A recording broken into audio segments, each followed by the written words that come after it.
The chamber was called the Hall of Accord, and for 300 years it had earned that name.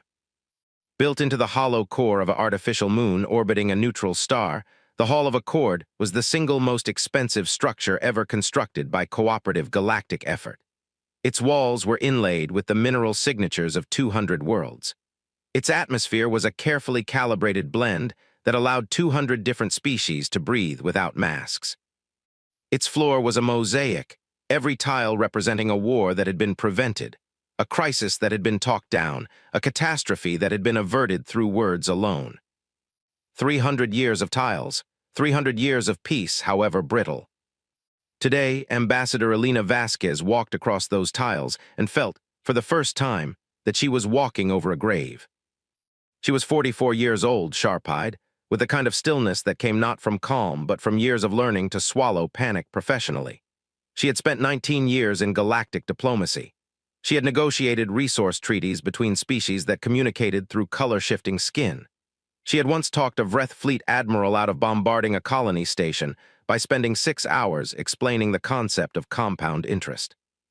She was, by every measure, one of the finest diplomatic minds humanity had ever produced. And she already knew today was going to end in failure.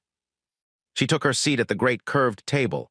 Humanity's assigned position was Tier 3, Section 9, a seat that placed them roughly in the middle of the room's hierarchy between the gas-breathing Solhari collective and the ancient, slow-speaking Domkai elders. Minor powers, polite neighbors, the kind of species that attended these meetings because attendance itself signaled loyalty to the process. At the head of the table, the two delegations that mattered were already failing to look at each other.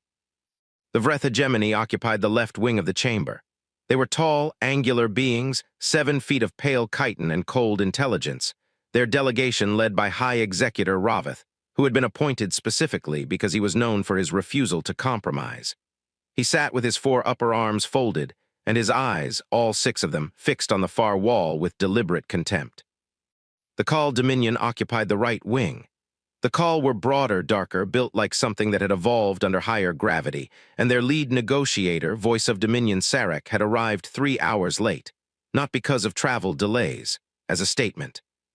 The contested system, a star cluster designated NX7714 in human charts, called the Breathing Stars by the Khal and the Inheritance Cradle by the Vreth, contained 11 worlds. 3 were habitable, 2 had significant mineral wealth. 1, it had recently been discovered, had traces of ancient ruins from a pre-conclave civilization that both species were now claiming as their own ancestors. The ruins were probably neither of theirs. Preliminary xenoarchaeological surveys suggested the ruins were far older than either species' spacefaring history. Elena's own team had quietly noted this in a report submitted to the conclave 3 months ago. Nobody had read it. Or rather, nobody had wanted to read it, because the ruins weren't really the point. The ruins were an excuse. The actual dispute was about dominance, about which of the 2 great powers would control the approach corridor to the galactic arm's richest trade routes. The ruins just made it easier to perform outrage. Elena had watched this pattern before, in smaller conflicts. She recognized the shape of it the way a doctor recognizes symptoms. The session opened with the conclave moderator, an elderly Domkai who communicated through a translation collar, reading the proposed framework for joint stewardship of the NX7714 system. It was a good framework. Elena's team had contributed 17 pages of it. It was fair, detailed, and carefully structured to give both sides something to point to as a victory. Raveth let the reading finish. Then he placed one long-fingered hand flat on the table and said, in the clipped, precise tones of perfect translator technology, "The Vreth hegemony does not negotiate the disposition of ancestral territory." Sarek didn't even wait for a reply. He rose from his seat, all 7 feet of him, and addressed not the moderator but the room. "The Khal Dominion recognizes this session as illegitimate. We will not participate in the theater of diplomacy while our sacred heritage is occupied by trespassers." The room erupted. Elena didn't erupt. She sat very still, watching. She watched the smaller delegations lean toward each other in urgent, whispered conversation. She watched the moderator's translation collar flash red with stress indicators. She watched Raveth's delegation begin gathering their materials with the calm efficiency of people who had prepared for exactly this outcome. She watched Sarek issue what was clearly a prepared statement to a communications aide, a statement that would already be transmitting across the Dominion's networks before anyone in this room had time to respond. This wasn't a negotiation falling apart. This was a choreographed exit, both of them rehearsed. They had never intended to reach agreement. They had come here to perform the failure of diplomacy, to create the official record that said, "We tried, it didn't work, what happens next is not our fault." Elena stood, which technically violated session protocol, and the moderator looked at her with something between surprise and relief. "Ambassador Vasquez," the moderator acknowledged.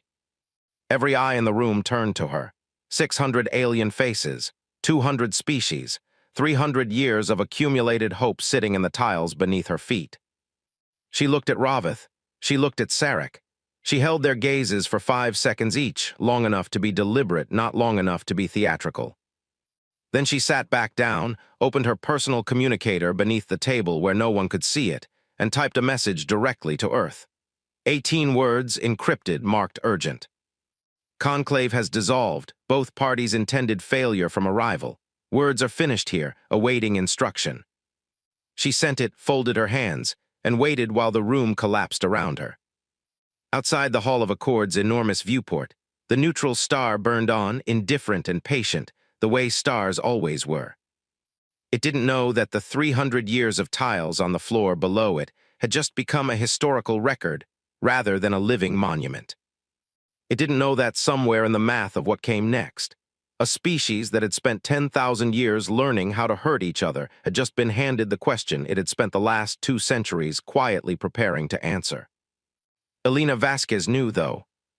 She pressed her hands flat on the table, the same gesture Ravith had used, she realized, though for entirely different reasons, and breathed slowly, and waited for Earth to respond. The message arrived at the United Earth Secretariat building in Nairobi at 3:17 in the morning. Nobody was asleep. That was the first thing worth understanding about the people who ran humanity's place in the galaxy. They had learned, through hard institutional memory, never to sleep soundly during a conclave emergency session. The duty officers had been awake for 19 hours. The senior staff had been rotating in 4-hour shifts since the session began. Secretary General Darius Ockafer had been in his office since midnight, not because protocol required it, but because he had read Elena Vasquez's preliminary reports 3 days ago and recognized the shape of what was coming. He was 58 years old, broad-shouldered, with close-cropped gray hair and the particular brand of exhausted composure that came from spending 30 years in public service. He had been born in Lagos, educated in Geneva, and had spent a decade working conflict resolution in the fractured political zones of Central Asia before anyone had thought to point him toward the stars. He was not a military man. He had never fired a weapon. What he had always been, was a student of failure. Specifically, the failure of peace. He read Elena's message twice, set down his coffee, and pressed the intercom on his desk. "Get me the council," he said. "All 7, my conference room, 20 minutes. His aide's voice came back without hesitation. "They're already in the building, sir." Of course they were. The Council of Historical Precedent was not a body that appeared in any public-facing document about Earth's government structure. It had no official budget line, no press secretary, no formal charter recorded in the Secretariat's published organizational framework. If you searched for it, you would find nothing. If you asked about it at a press briefing, the spokesperson would look at you with polite confusion and suggest you might be thinking of the Committee on Interstellar Relations, which was a completely different and entirely visible body that dealt with trade agreements and cultural exchange programs. The Council of Historical Precedent dealt with something older and less comfortable than trade agreements. It dealt with the question of what happened when everything else stopped working. The 7 members who filed into Ockafer's conference room over the next 18 minutes were not generals. They were not weapons designers or fleet admirals or intelligence directors. They were, on the surface, a deeply unimpressive collection of academics and specialists. There was Dr. Amara Solis, a historian whose specific focus was the collapse of peace agreements throughout human history. Every failed treaty, every broken armistice, every negotiation that had ended in the resumption of violence for the past 4,000 years of recorded human conflict. There was Professor Hendrik Voss, a behavioral psychologist who had spent 40 years studying the specific cognitive patterns that led political leaders to choose war over continued diplomacy. Not the causes of war in abstract, but the precise psychological moment when a decision-maker crossed from negotiation to violence. There was Commander Yuki Tanaka, retired, technically, whose career had been spent not in combat but in what the old military terminology called conflict termination. Not ending battles, ending wars. The specific, brutal, precise science of making both sides stop. There was Dr. Fatima al-Rashid, an economist who specialized in what happened to civilizations after prolonged interstellar conflict. The resource depletion models, the generational trauma indices, the recovery timelines that stretched across centuries. There were three others: a xenoanthropologist, a communications theorist, and a very quiet woman named Reyes whose specific expertise nobody in the room ever discussed out loud, but whose presence everyone understood. They sat down. Okafor put Alina's message on the central display. They read it. The silence lasted exactly 11 seconds. Then Dr. Soli said quietly, "We knew this session was the last one." "We hoped we were wrong," Okafor said. "We're never wrong about this particular pattern," Voss said. He didn't say it with satisfaction. He said it the way a doctor says the test results confirmed the diagnosis, with the heavy, careful tone of someone who had wished, professionally and personally, to be wrong. Both parties arrived with exit strategies already prepared. That's not a negotiation, that's a performance. The moment both sides are performing failure rather than attempting success, the table is already dead. "So what do we do?" Okafor asked. It was a question he already knew the answer to. But the ritual of asking it mattered. It mattered because the answer was not small, and the people in this room had learned, from 4,000 years of human catastrophe, that small decisions required small deliberation, and enormous decisions required the weight of collective voice. Soli spoke first, as she usually did, because history always had to speak before strategy. "Every interstellar conflict in the known galaxy has followed the same arc," she said, pulling up a display she had clearly already prepared. "Diplomatic failure, mobilization, first engagement, escalation, attrition, eventual exhaustion or external intervention. The Vrethkal situation has completed the first phase tonight. They will be at mobilization within 72 hours. First engagement," she paused, "probably within 3 weeks, given fleet positioning intelligence." 3 weeks, Okafor repeated. "The last major Vrethkal border conflict lasted 11 years, al-Rashid said. Her voice was careful and flat, the way economists spoke when the numbers were catastrophic. 14 billion casualties, 43 systems economically devastated for an average of 60 years post-conflict. 6 smaller species who occupied adjacent space were functionally destroyed, not by direct targeting, but by the collateral economics of having 2 superpower wars fought through their neighborhoods." She paused, "And that was a border conflict, a limited engagement. What they're building toward now is not limited." The room absorbed that. Outside the conference room windows, Nairobi was still and dark. A city of 6 million people sleeping, or trying to. On Earth alone, there were 11 billion human lives, all of them utterly unaware that in a conference room in the middle of the night, 7 people and 1 secretary general were having the conversation that might reshape the next century of galactic history. "Then we go to the second option," Okafor said. Nobody argued. Nobody looked surprised. Nobody performed reluctance because they had all been building toward this moment for longer than the current crisis. The second option was not a response to the Vrethkal situation specifically. It was a response to a question humanity had been asking itself quietly, behind closed institutional doors, since the day they had first taken their minor seat at the conclave table and understood what they were looking at. A galaxy full of species who had evolved in relative stability. Species who had reached the stars without ever quite experiencing what humans had experienced in their long and savage climb. The near extinctions, the global wars, the civilizational collapses. The hard-won and constantly re-earned understanding that violence, once fully unleashed, did not confine itself politely to the people who started it. The other species had wars, certainly. They had conflicts and border disputes and resource competitions. But none of them, not the Vreth, not the Kal, not the ancient Domkai or the philosophical Solhari, had done what humans had done.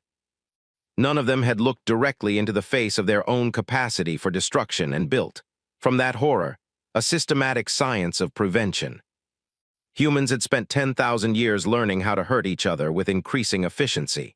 And then, slowly, painfully, at enormous cost, they had spent the last 3 centuries learning something far harder. How to make it stop. Not through prayer, not through optimism, not through the polite fiction that rational actors would always choose survival over pride when properly motivated.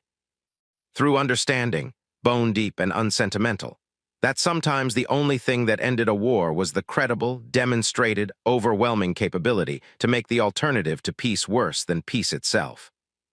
Tanaka leaned forward in her chair. "The Armada is ready," she said. "Has been for 4 years. We've been waiting for political authorization." Okafor nodded slowly. "Then God help us," he said, "because I'm authorizing it." He said it quietly, without drama, because the moment didn't need drama. The moment needed exactly what it had, a room full of people who understood the weight of what they were deciding and had chosen to carry it anyway. Outside, Nairobi slept on, unknowing.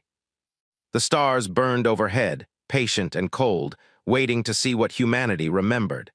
The first indication that something unusual was happening came not from a military intelligence report, but from a shipping manifest.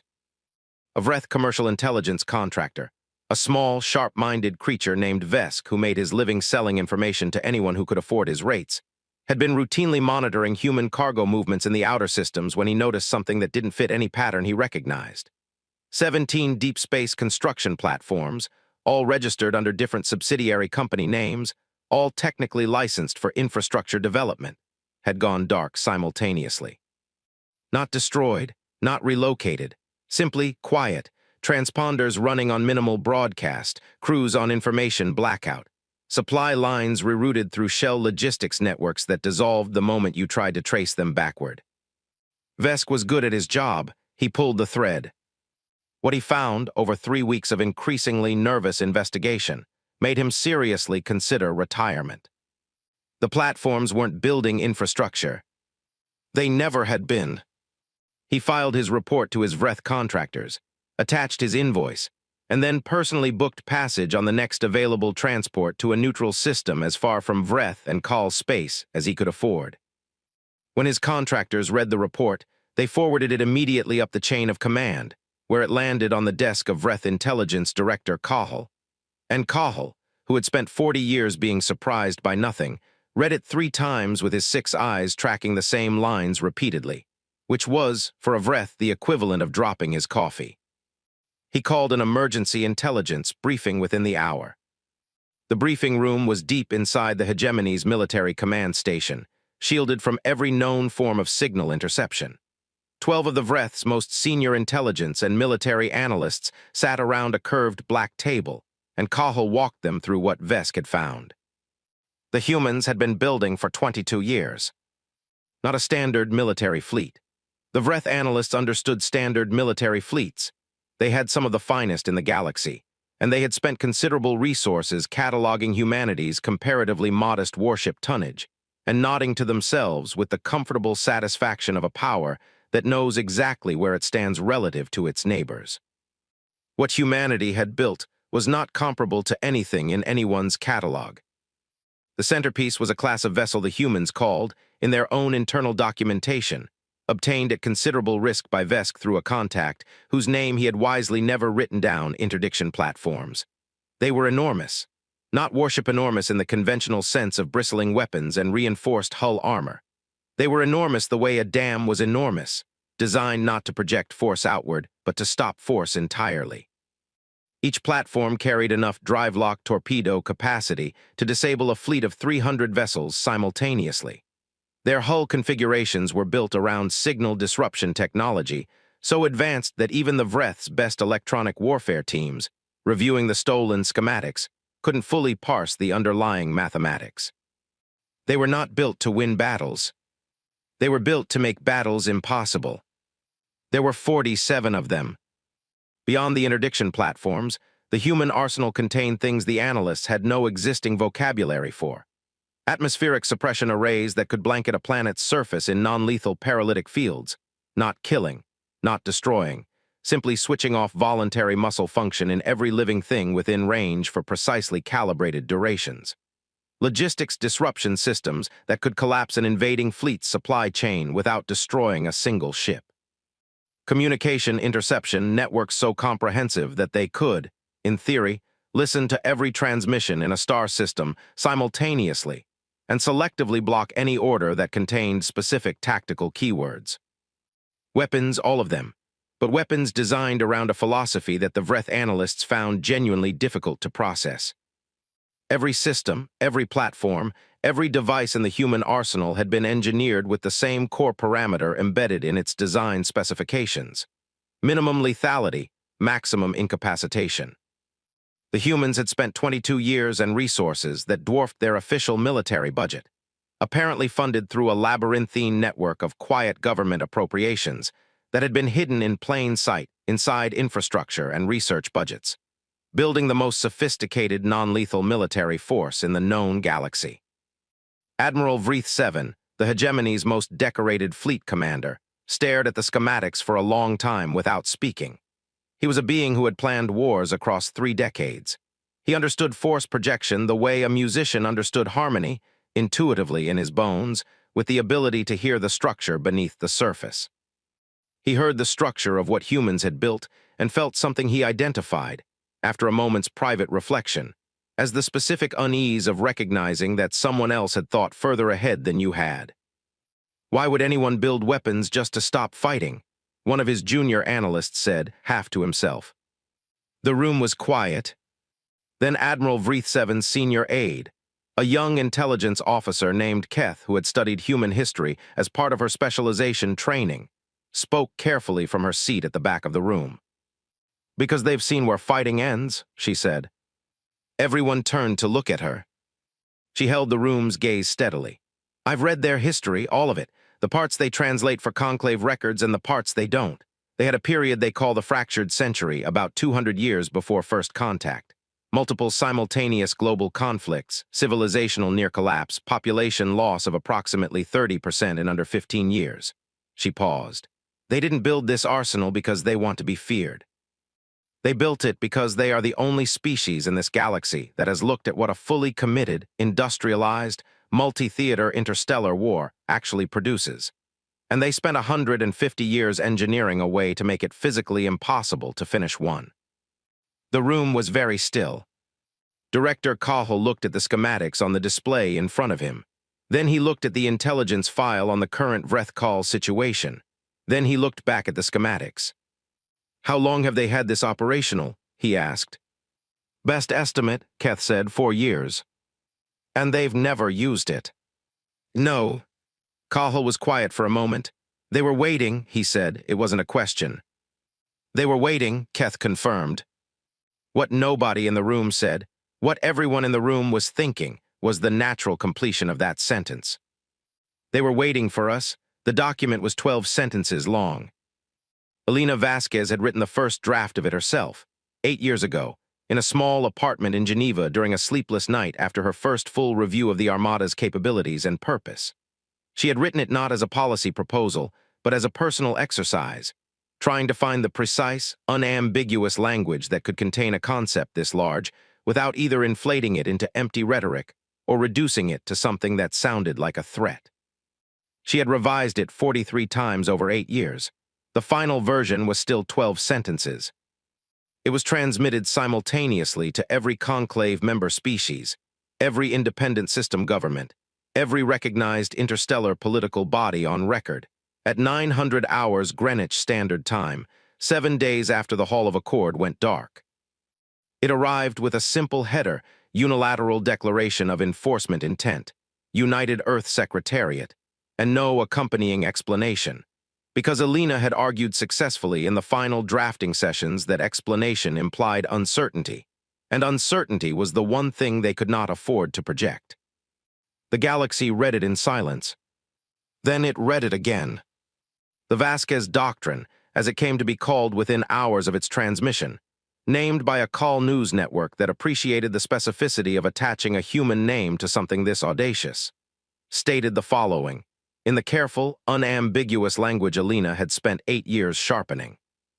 That the United Earth Secretariat recognized the dissolution of the Galactic Conclave as a failure of collective governance. That humanity did not assign blame for this failure to any single party, including those currently mobilizing for conflict. That humanity was formally withdrawing from all conclave-affiliated diplomatic frameworks, effective immediately. That humanity was not withdrawing from the galaxy. That effective upon transmission of this document, the Terran peacekeeping armada was activated and deployed to the NX-7714 contested region. That the TPA's mandate was singular, the prevention of armed conflict between the Vreth hegemony and the Khal Dominion. That this mandate would be enforced without negotiation, without conditions, and without preference for either party. That any fleet movement constituting a hostile engagement posture would be met with immediate TPA interdiction. That interdiction would be applied equally to both parties simultaneously. That humanity would not be asked permission, would not accept protest, and would not withdraw until all hostile fleet movements had ceased, and both parties had agreed to renewed diplomatic engagement under a framework to be determined later. That humanity was not declaring war on anyone. That humanity was declaring peace and intended to enforce it. The 12th and final sentence read, "We have tried asking nicely, we are done asking." The reactions came within hours, and they were, without exception, extreme.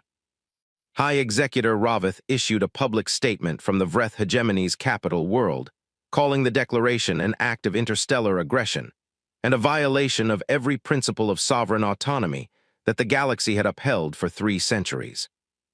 He was, by all accounts, genuinely furious, not because humanity had surprised him, but because he had known about the Armada for approximately 6 days and had spent those 6 days convincing himself that it was a deterrent, a bluff, a piece of strategic theater designed to give the humans leverage in post-conflict negotiations. The declaration made clear, with its 12 tight sentences, that it was none of those things. Voice of Dominion Sarek's response was, if anything, more heated. The Khal Dominion released a 17-page formal protest that questioned humanity's legal standing, moral authority, historical relevance, and in a passage that Alina read 3 times with professional interest, their basic cognitive capacity to understand the complexity of a dispute they had no ancestral stake in. It was, Alina noted, a remarkably thorough document for something produced in under 4 hours. She filed it carefully and did not respond to it. The smaller species were quieter, significantly quieter. Several of them sent private messages to the Secretariat, not protests, not endorsements, but carefully worded inquiries. They wanted to understand the scope. Were human forces being deployed only to the NX-7714 region, or was this a broader declaration of intent? Was there a threshold below which conflicts would not trigger TPA intervention? Was there an appeals process? Akafir had authorized Alina to respond to these inquiries personally, because they mattered more than the public outrage from the great powers. The outrage was predictable and largely performative. The quiet questions from smaller species were genuine.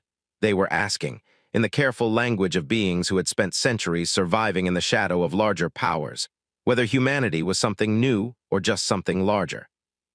Alina's responses were personal, warm, and precise. She explained the doctrine's scope honestly.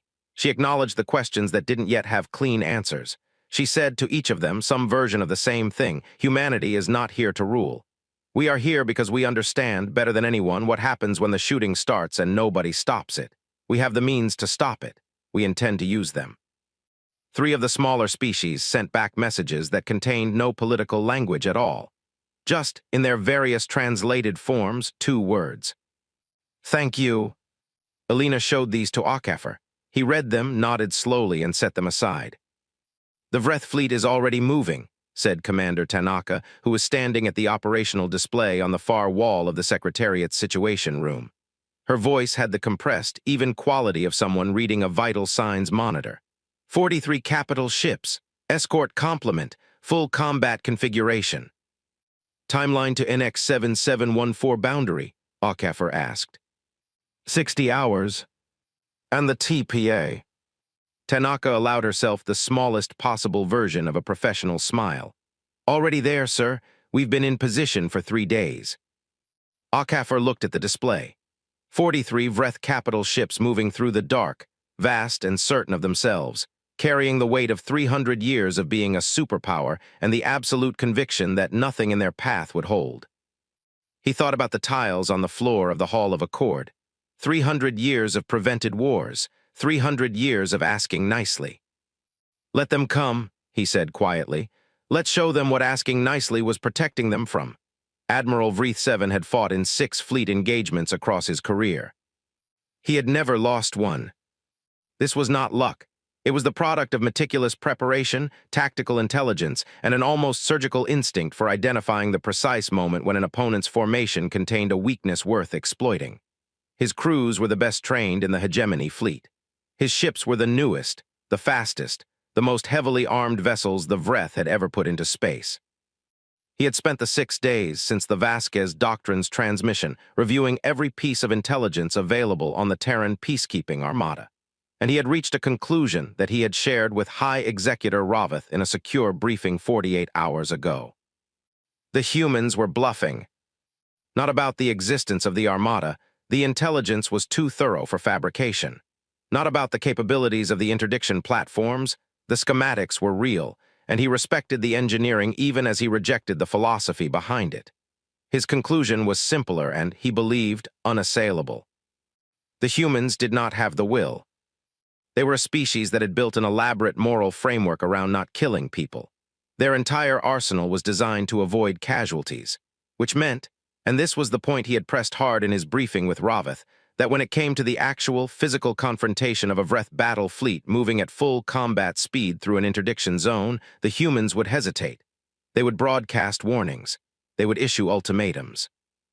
They would do everything except the one thing necessary to actually stop 43 capital ships, which was to be willing to destroy them. And destroying ships meant killing crews. And killing crews meant the humans had started a war, which was the one thing their entire philosophical architecture was built to prevent. It was, Vreeth 7 believed, an elegant trap that the humans had built for themselves. Their weapons were real. Their will was constrained. Therefore, their weapons were, in the final moment of confrontation, decorative. He communicated his assessment to his fleet captains in their final briefing before crossing into the NX 7714 approach corridor. Hold formation. Maintain speed. They will broadcast. They will warn us. We will not respond. They will not fire. The first human transmission came when his fleet was 4 hours from the NX 7714 boundary. It was not what he expected. There was no dramatic announcement, no threatening language, no countdown. Just a single voice, calm, professional, with the particular cadence of someone who was completely comfortable with what they were about to say, broadcasting on every frequency simultaneously in perfect Vreth linguistic code. Vreth Battle Fleet, this is TPA Interdiction Group 7. You are approaching an active enforcement zone. Stand down and return to hegemony space. This is your only notice. There will be no second transmission. 1 sentence of warning. 1. Then silence. Vreeth 7 almost smiled. 1 warning. They're performing resolve. He noted the transmission in his log and ordered his fleet to maintain course and speed. He never ordered a second log entry, because 37 minutes later, the universe changed. The interdiction platforms didn't decloak. They had never been cloaked. They had simply been positioned in the one configuration that his fleet's sensor arrays were not optimized to detect at long range. Stationary, drive cold, running on minimal power output, spread across an area of space so vast that his sensors had been reading them as debris field returns for the past 6 hours. They came online simultaneously. 47 platforms, and they were large, larger than anything Vreeth 7's threat assessment had fully prepared him for, each one a dark geometric shape against the star field, suddenly blazing with power signatures that made his tactical display light up like a warning system catastrophe. He had 4 seconds to process what he was seeing before the drive-lock torpedoes launched. They moved fast, faster than his point defense systems were calibrated to track, because they were not following ballistic trajectories. They were guided, adaptive, swarming in coordinated patterns that overwhelmed point defense through sheer complexity rather than speed. Each torpedo was small, far smaller than conventional warheads, and they didn't target hull sections or bridge structures or weapons batteries. They targeted drive systems, specifically, only. The first wave hit 60 ships in 11 seconds. Not just his 43 capital ships, his entire escort complement, every vessel in his formation, simultaneously. Vreeth 7 felt his flagship shudder once, a deep, resonant vibration that traveled through the hull, and then go absolutely, perfectly, horribly still. Not the stillness of damage, the stillness of a machine that had simply stopped. Every drive system on every ship in his fleet had gone cold simultaneously. Not damaged, he would learn later when the human technical teams came aboard, that the drive-lock torpedoes had essentially inserted a clean shutdown command directly into the drive system's control architecture, the way you turned off a device by removing its power source rather than breaking it. His ships were completely intact. His crews were unharmed. His weapons were still technically armed and operational. But in space, without drives, armed weapons and intact hulls were academic considerations. 43 capital ships and their full escort complement, the pride of the Vreth hegemony's military projection capability, drifting in complete silence in the dark. He tried his communications array. It worked. The humans hadn't blocked his internal comms or his distress frequencies. He could call for help. What he couldn't do was go anywhere. His tactical officer said in a very quiet voice, "Admiral, the call fleet." Vreth 7 looked at his sensor display. The call Dominion, monitoring the situation from their own approach vector, had apparently decided that the moment of Vreth incapacitation was their strategic opportunity. A fleet of 60 call warships had begun accelerating hard toward the NX 7714 boundary, combat drives burning hot, clearly intent on reaching the contested system while the Vreth were stranded. He watched them accelerate. He watched them cross the boundary threshold. He watched the interdiction platforms rotate, calmly, unhurriedly, with the geometric precision of machines that had done their calculation and found it simple. The second wave of drive-lock torpedoes launched 40 seconds after the first. The call fleet went still in 8 seconds.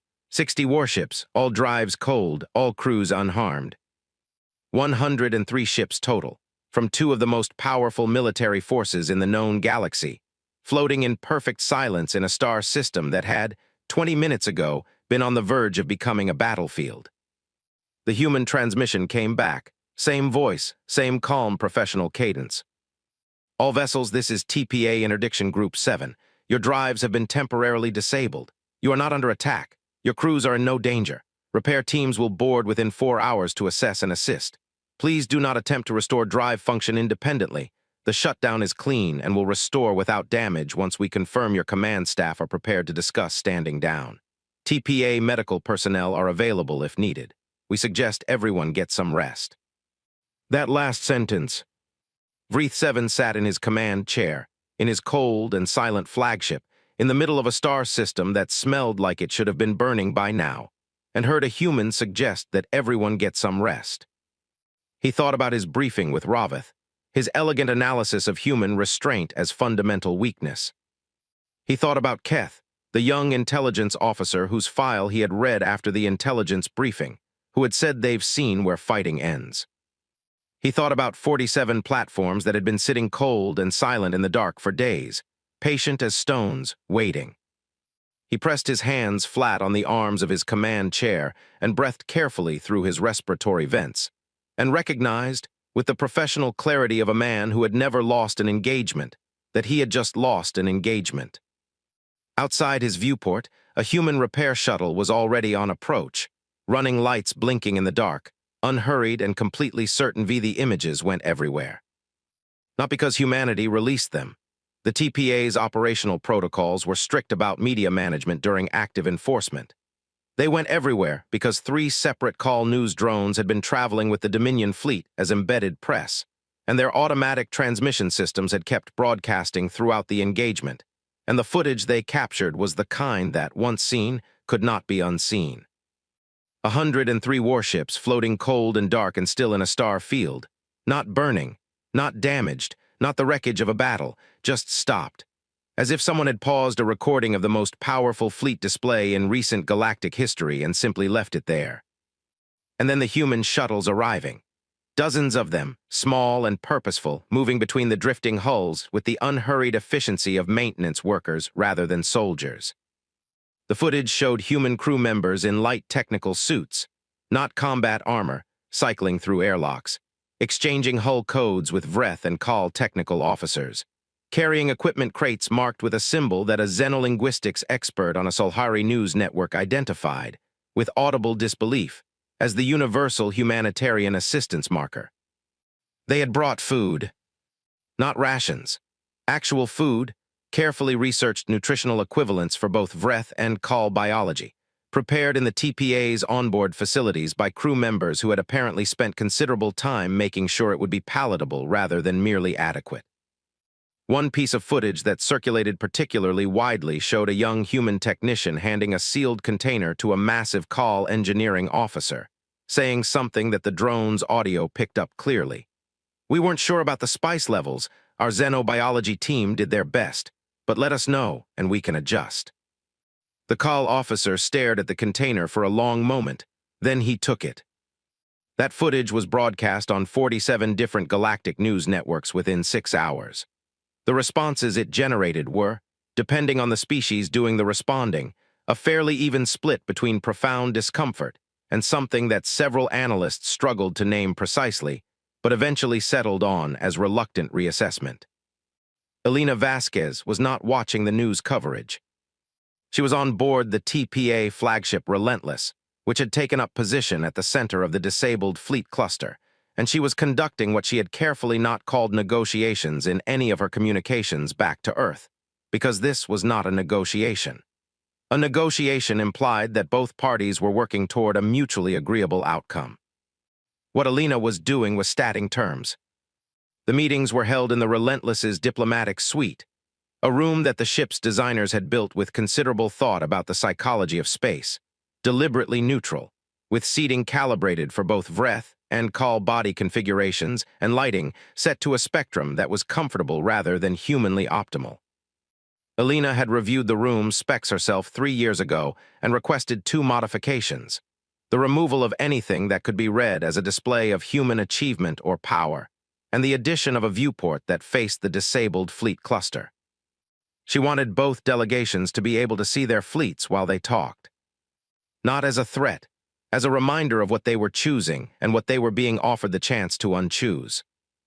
High Executor Raveth's representative, he had not come personally, a decision Elena filed as significant, was a senior diplomatic officer named Thresh, who arrived with 5 aides and the stiff, compressed body language of a being whose entire psychological framework was currently under serious stress. Voice of Dominion Sarek had come personally, which Elena had not expected and took as a positive indicator, though his opening statement was a formal protest that ran to 11 minutes and contained 4 separate references to violations of interstellar law. Elena let them both finish. She did not take notes during their statements because taking notes implied their statements were inputs to a process. She waited until they were done, and then she spoke. "Your crews are safe," she said. "Your ships are undamaged. Your drive systems will be fully restored the moment I have your assurance on record that your fleets are returning to home space and your governments are agreeing to send diplomatic representatives to a new framework session within 30 days. She paused. "Those are the terms. They are not going to change." Thresh's mandibles shifted in the Vreth expression that translated roughly as incredulous displeasure. "You are dictating terms to the Vreth hegemony." "Yes," Elena said. "You understand that once our drives are restored." "You'll do exactly what you're doing now," Elena said, not unkindly, "because the platforms are still out there, and we will do this again and again for as long as it takes." She looked at him steadily. "We have more drive-lock torpedoes than you have ships. We have more patience than either of your governments. And we have," she gestured toward the viewport and the still, dark shapes of 103 vessels floating against the stars, "already demonstrated that we mean exactly what we say." Sarek, who had been quiet since his opening protest, spoke for the first time in his own voice rather than formal register. It was a small but significant shift. "What do you want from this?" he said. "Not diplomatically. What does humanity actually want?" Elena considered him for a moment. "A galaxy," she said, "where the species we share it with are still alive in 100 years." The room was quiet. Outside the viewport, a human technician's shuttle moved slowly between 2 dark Call warships, its running lights blinking patient and small in the enormous dark. Back in the wider galaxy, the footage kept circulating. The news networks kept broadcasting.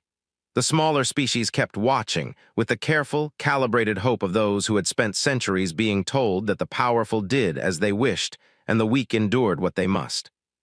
And something was shifting, slowly, uncomfortably, like tectonic plates. The galaxy's understanding of what had just happened, and what it meant was adjusting to accommodate a new variable it had not previously included in its calculations. Humanity had not come to conquer, had not come to punish, had not come to take advantage of the power vacuum left by a dissolved conclave. They had come with food and drive-lock torpedoes and 8 years of carefully drafted 12-sentence doctrine, and they had stopped a war in 47 minutes. In the diplomatic meeting rooms of 100 different worlds, in the conversation equivalent spaces of 200 species, the same question was being asked in 200 different languages. What do we do with this? Nobody had an answer yet, but for the first time in 7 days, nobody was talking about the war that was supposed to have already started. That silence, fragile and improbable, was the most valuable thing in the galaxy. Elena Vasquez intended to keep it. Nobody pretended it was going to be clean. Elena had written that in her private notes years ago, when the Armada was still being built, and the doctrine was still being drafted, and the whole enterprise could still be discussed in the abstract spaces of policy documents, rather than the cold reality of operational deployment.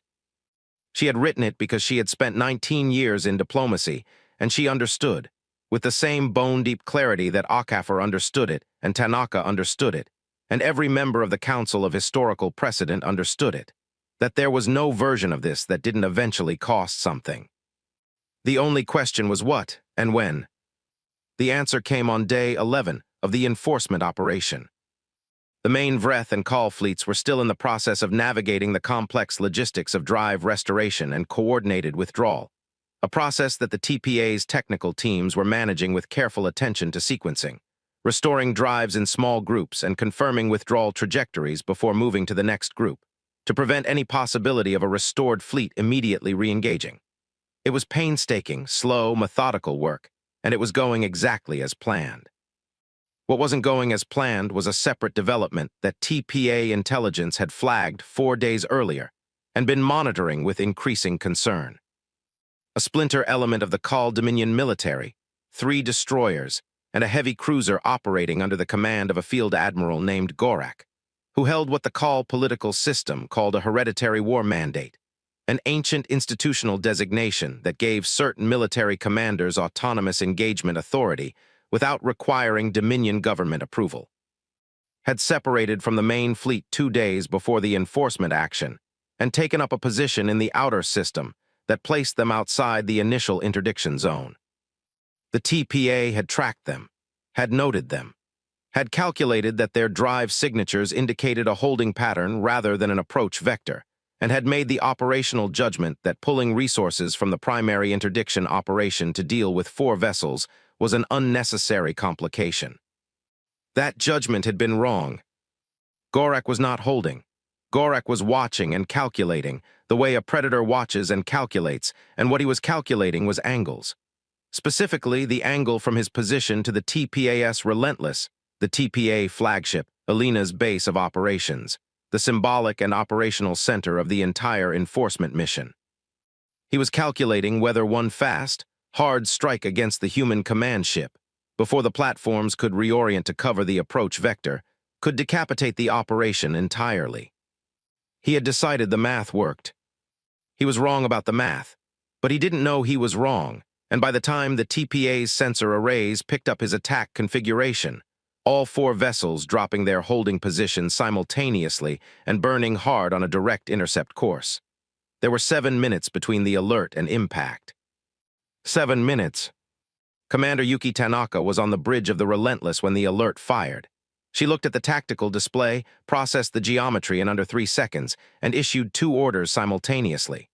The first was to the interdiction platforms, reorient 3 units to the new threat vector, prepare drive lock solution.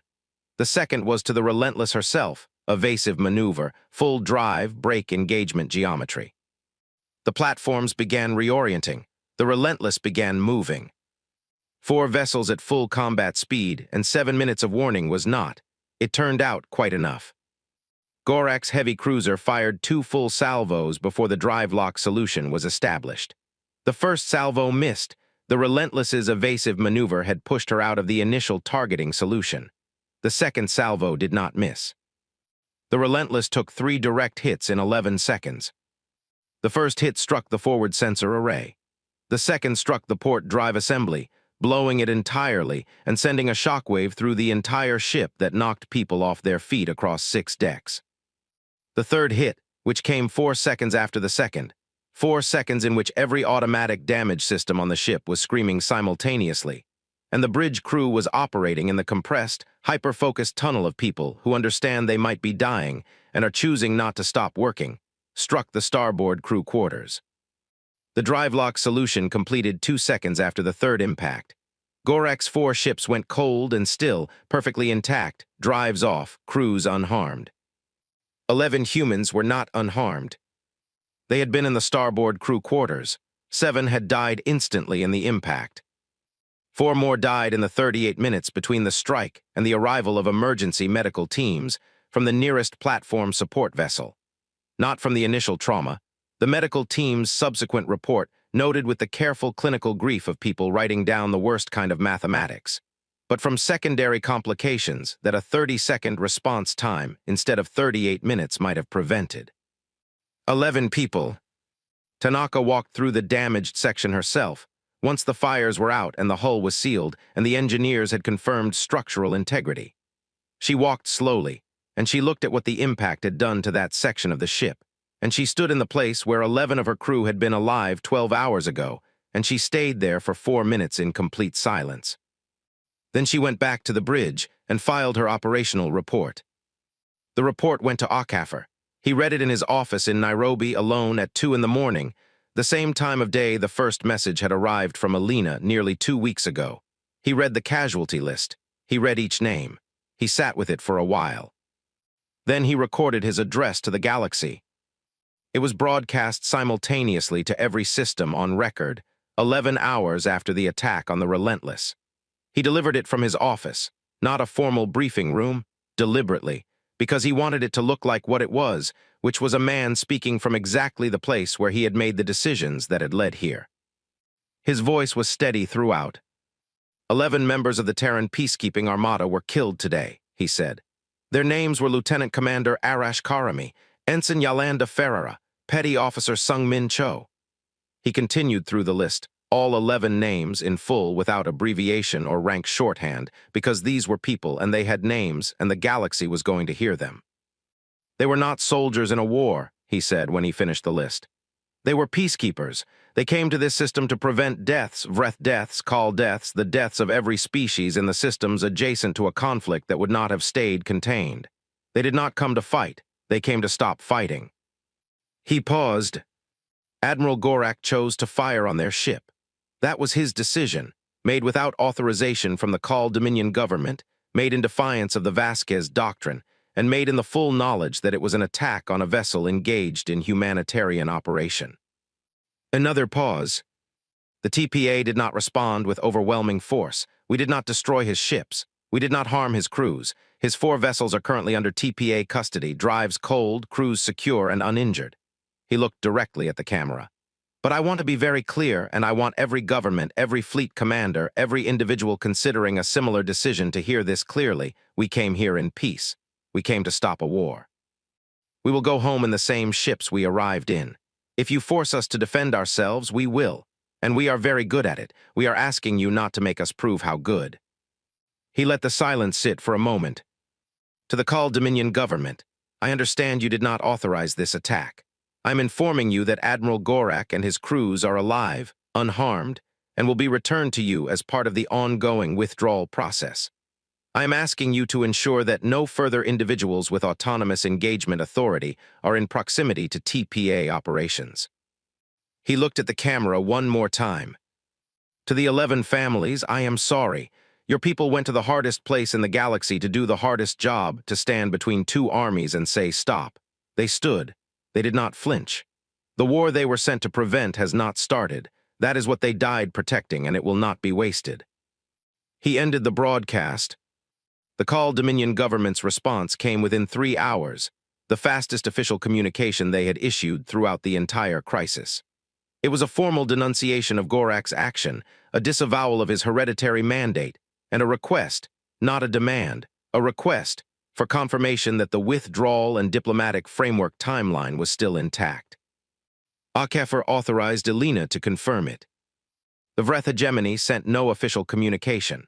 What they sent instead, through a back channel that Elena had established in her first round of meetings aboard the Relentless, was a short private message from Thresh.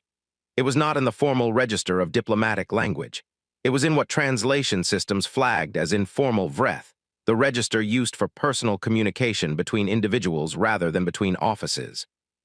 It said, "We received the address. The names were read correctly, we note this." Elena stared at that message for a long time. In Vreth culture, she knew, because she had spent 19 years learning things like this. Reading the names of the dead aloud in the presence of those responsible for their death was the most significant act of moral accountability one could perform. It was not an accusation. It was not a condemnation. It was something older and heavier than either. It was making the dead real. She wrote back in the same informal register carefully with the help of her linguistic consultant. They were real to us. They remain real. The withdrawal continued. The diplomatic framework timeline held. The war that had been 47 minutes from starting remained unstarted. But it had cost 11 names read aloud at 2 in the morning by a tired man in his office. And that cost was going to sit in the foundation of everything that came next, as it should, Elena believed. As it had to. Peace that didn't know what it cost wasn't peace. It was just the pause between wars. The new chamber was smaller than the Hall of Accord. That was intentional. Elena had been part of the design committee, and she had argued against the instinct to build something grand spaces, she had noted in the committee meetings, had a way of making the people inside them perform rather than work. The Hall of Accord had been magnificent, beautiful. 300 years of symbolic weight compressed into one enormous, carefully designed space. And it had failed. So the new chamber, constructed over 6 months in a repurposed orbital station above the neutral world of Karath Minor, was functional and plain. Good sight lines, good acoustics, seating for 40 species, not 200, because this wasn't a universal body, not yet. It was something smaller and more honest than that. The Accord of Enforced Peace was not attempting to represent the entire galaxy. It was attempting to do one specific thing, create a framework with actual teeth.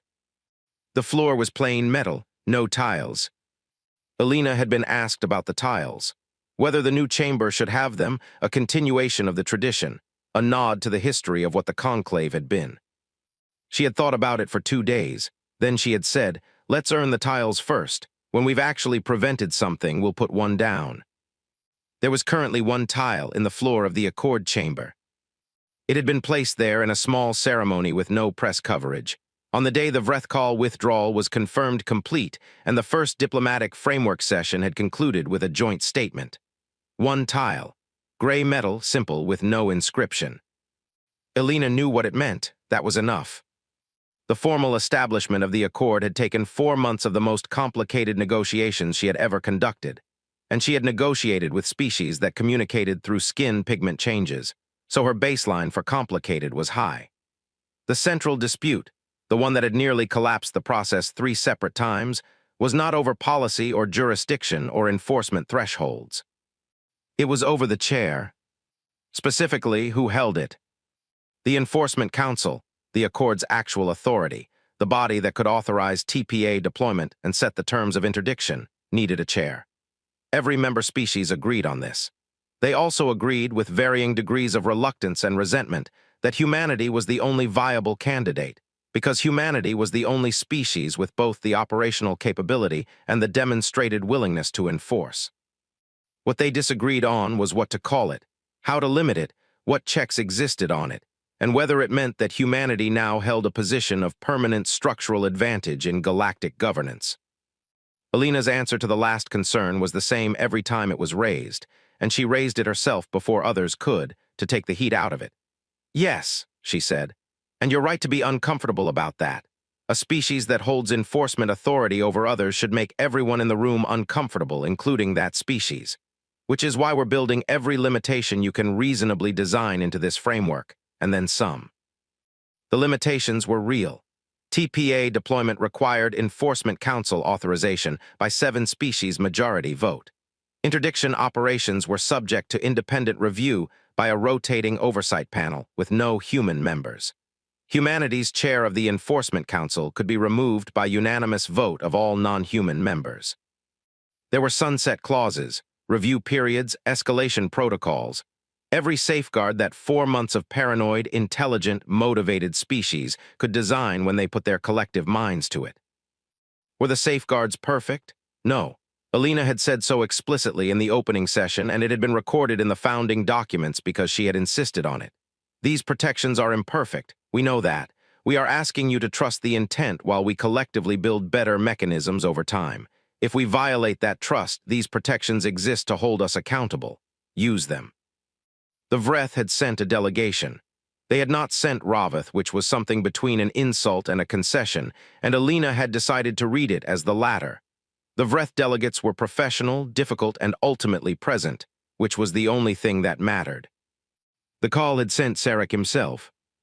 He had walked into the chamber on the first day of formal sessions and crossed directly to Alina, which had caused a small ripple of surprise in the room. He had stopped in front of her and said, in the informal register that she had come to associate with moments when the call were setting aside performance for something real. The address, with the names. My government watched it 6 times. Alina had waited. We do not have a custom like that, he said. Reading names in that way, we mark deaths differently. He paused. It was correct anyway. I don't know how something can be correct without being custom, but it was. Alina had said, we learned it the hard way. Sarek had nodded, slowly, the call gesture that meant I believe you, and then gone to take his seat. The vote to formally establish the Accord and confirm humanity's chair of the Enforcement Council had passed, 13-4, with 3 abstentions. The 4 dissenting votes were recorded in the founding documents alongside their stated reasons. As per Alina's insistence, disagreement was not something to be erased. It was something to be lived with honestly. On the day of formal establishment, Akafor came to Karath Minor in person. He sat in the gallery, not on the floor. He was the Secretary General, not a delegate, and the distinction mattered to him. He watched the proceedings with the quiet attention of a man who had read the casualty lists and the intelligence reports and the 4 months of negotiation transcripts, and understood in the fullest possible way what this moment had cost to reach. After the session ended, and the delegations had dispersed into the corridors for the careful, watchful socializing of species that were still figuring out what they were to each other now, he found Alina standing at the single viewport in the chamber's north wall, looking out at the star field. 11 tiles short of where we need to be, he said quietly. Alina glanced at him. We'll put them down, she said, when we've earned them. He stood beside her for a moment. Outside, the station's orbit carried them slowly across the face of Karath Minor below. A brown and gray world, not beautiful, not remarkable, chosen specifically because neither the Vreth nor the Call nor any other significant power had any stake in it whatsoever. Neutral ground, which was, Alina had always believed, the only kind of ground on which anything real could be built. They resent us, Akafor said, not unhappily, just statting it. Yes, Alina said. The Vreth are going to push the review clause at the first opportunity. Probably. 3 of the smaller species are already talking about organizing a counterweight block to limit our enforcement discretion. Good, Alina said. Akafor looked at her. I mean it. That's exactly what they should be doing. That's how this is supposed to work. They push back, we accommodate where we can and hold where we must, and over time the framework gets stronger because it's been tested.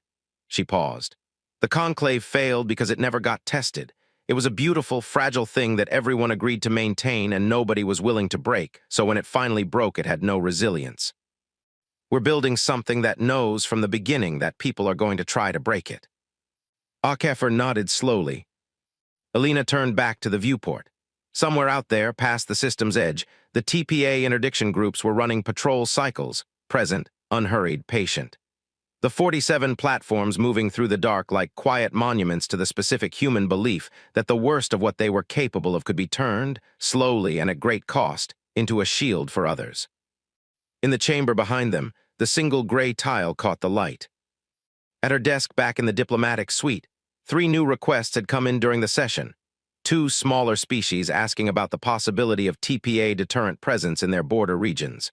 And 1, surprisingly, from a Vreth regional governor asking quietly, privately, whether the Accord's framework might include a mechanism for internal conflict prevention, for situations where a species' own political factions were approaching violence. Alina had not responded to any of them yet. She would. She would respond to each one carefully, honestly, with no promises she couldn't keep and no comfort she couldn't back up. But not tonight. She looked at the stars and thought about 11 names read aloud at 2 in the morning. She thought about a gray tile on a plain metal floor. She thought about Sarek saying it was correct anyway, and a call engineering officer accepting a food container, and Thresh's message written in informal register, and a young intelligence officer saying they've seen where fighting ends. The galaxy didn't love humanity for this. She had never expected it to. Love wasn't the point. Love was what you built toward, eventually, over generations of demonstrated trustworthiness and accumulated goodwill, and the long, slow proof that power, wielded consistently and with genuine restraint, could become something other than just power. For now, what the galaxy had was something smaller and more durable than love.